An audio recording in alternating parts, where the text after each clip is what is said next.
অথবা এই মুনাফিকদের অবস্থা এইরূপ, যেমন প্রচণ্ড বৃষ্টিপাত হয়, উহাতে অন্ধকারও আছে আর বজ্রধ্বনি এবং বিদ্যুৎও আছে, এমতাবস্থায় যাহারা পথ চলে তাহারা গুজিয়া দেয় নিজেদের অঙ্গুলিসমূহ নিজেদের কর্ণকুহরে, বজ্রনিনাদে মৃত্যুর ভয়। আল্লাহ কিরিয়া রাখিয়াছেন কাফেরদিগকে সর্বদিক হইতে। মনে হয় যেন বিদ্যুৎ এখনই তাহাদের দৃষ্টিশক্তি কাড়িয়া লয়।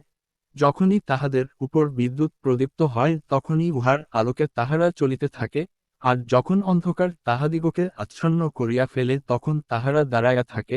আর যদি আল্লাহ ইচ্ছা করিতেন তবে তাহাদের কর্ণ ও চক্ষু সমস্তই কাড়িয়া লইতেন। নিশ্চয়ই আল্লাহ সমস্ত বস্তুর উপর ক্ষমতাবান। হে মানব জাতি, তোমরা এবাদত করো তোমাদের প্রতিপালকের, যিনি সৃষ্টি করিয়াছেন তোমাদিগকে এবং উহাদিগকে যাহারা তোমাদের পূর্বে অতীত হইয়াছে। আশ্চর্য নয় তোমরা দোজখ হইতে মুক্তি পাইবে। তিনি এমন, যিনি করিয়াছেন জমিনকে তোমাদের জন্য বিছানা স্বরূপ এবং আসমানকে ছাদ স্বরূপ, আর আসমান হইতে পানি বর্ষণ করিয়াছেন, উৎপন্ন করিয়াছেন উহা দ্বারা ফলসমূহ তোমাদের খাদ্যরূপে। অতএব তোমরা কাহাকেও আল্লাহর প্রতিদ্বন্দ্বী স্থির করিও না। তোমরা তো জান, বুঝো। আর যদি তোমরা সন্দিহান হও আমার খাস বান্দার প্রতি অবতারিত কিতাবে, তবে তোমরা অনুরূপ একটি সূরা রচনা কর এবং ডাকিয়া লও তোমাদের সাহায্যকারীদের যাহারা খোদা হইতে পৃথক, যদি তোমরা সত্যবাদী হও। অনন্তর যদি তোমরা তাহা করিতে না পারো এবং তোমরা কখনো তাহা করিতে পারিবে না, তবে তোমরা আত্মরক্ষা করিও দোজখ হইতে, যাহার ইন্ধন হইবে মানুষ এবং পাথর। উহা প্রস্তুত রাখা হইয়াছে কাফেরদের জন্য।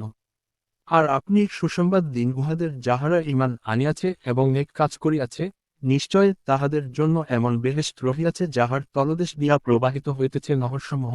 যতবারই তাহাদিগকে উক্ত বেহেশত হইতে কোন ফল খাইতে দেওয়া হইবে ততবারই তাহারা বলিবে, ইহা তো সেই খাদ্য যাহা ইতিপূর্বে আমাদিগকে খাইতে দেওয়া হইয়াছিল।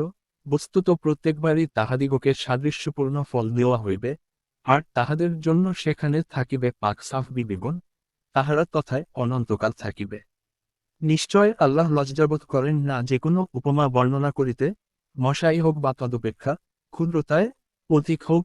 সুতরাং যাহারা ঈমান আনিয়াছে, যাহাই হোক না কেন তাহারা তো ইহাই স্থির বিশ্বাস করিবে যে এই উপমা স্থানোপযোগী হইয়াছে তাহাদের প্রভুর তরফ হইতে। আর যাহারা কাফের হইয়াছে সর্বাবস্থায় তাহারা ইহাই বলিবে, এর সমস্ত নগণ্য বস্তুর উপমা দ্বারা আল্লাহর মতলবই বাকি। তিনি বিপথগামী করিয়া থাকেন ইহা দ্বারা অনেককে, এবং ইহা দ্বারা হেদায়াত করেন অনেককে, এবং ইহা দ্বারা তিনি বিপথগামী করেন কেবল ফাসিকদিগকে, যাহারা আল্লাহর সঙ্গে দৃঢ়ভাবে অঙ্গীকারাবদ্ধ হওয়ার পর উহা ভঙ্গ করে এবং ছিন্ন করে ওই সব সম্বন্ধ যাহা অবিচ্ছিন্ন রাখিতে আল্লাহ আদেশ দিয়াছেন এবং ফ্যাসাদ সৃষ্টি করে ভূপৃষ্ঠে। ইহারাই পূর্ণ ক্ষতিগ্রস্ত। কেমন করিয়া তোমরা আল্লাহর নাশকরি করিতেছ অথচ তোমরা ছিলে নির্জীব। তৎপর তিনি তোমাদিগকে জীবন দান করিলেন, আবার তিনি তোমাদের মৃত্যু ঘটাইবেন, আবার তোমাদিগকে জীবিত করিবেন, শেষে তোমরা তাহারই সমীপে নীত হইবে। তিনি এমন, যিনি তোমাদের হিতের জন্য পয়দা করিয়াছেন দুনিয়ার সবকিছু, অতঃপর মনোসংযোগ করেন আসমানের প্রতি এবং উহাকে যথাযথভাবে নির্মাণ করেন সাত আসমান রূপে। তিনি তো সর্ববিষয়ে জ্ঞাত।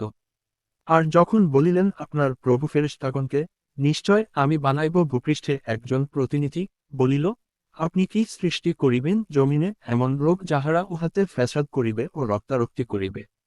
পরন্তু আমরা সর্বদা তসবিহ পাঠ করিতেছি আপনার প্রশংসার সহিত এবং আপনার পবিত্রতা বর্ণনা করিয়া আসিতেছি। আল্লাহ বলিলেন, আমি উহা জানি যাহা তোমরা জান না। আর আল্লাহ জ্ঞান দিলেন আদমকে সকল বস্তুর নামের। অনন্তর পেশ করিলেন উহা ফেরেশতাদের সামনে এবং বলিলেন, তোমরা আমার নিকট এর সমস্ত বস্তুর নাম বলো, যদি তোমরা সত্যবাদী হও। ফেরেশতারা বলিল, আপনি অতি পবিত্র, আমাদের এই জ্ঞান নাই, কেবল ততটুকুই আছে যাহা আপনি আমাদিগকে শিখাইয়াছেন। নিশ্চয় আপনি মহাজ্ঞানী, বড় হিকমতময়।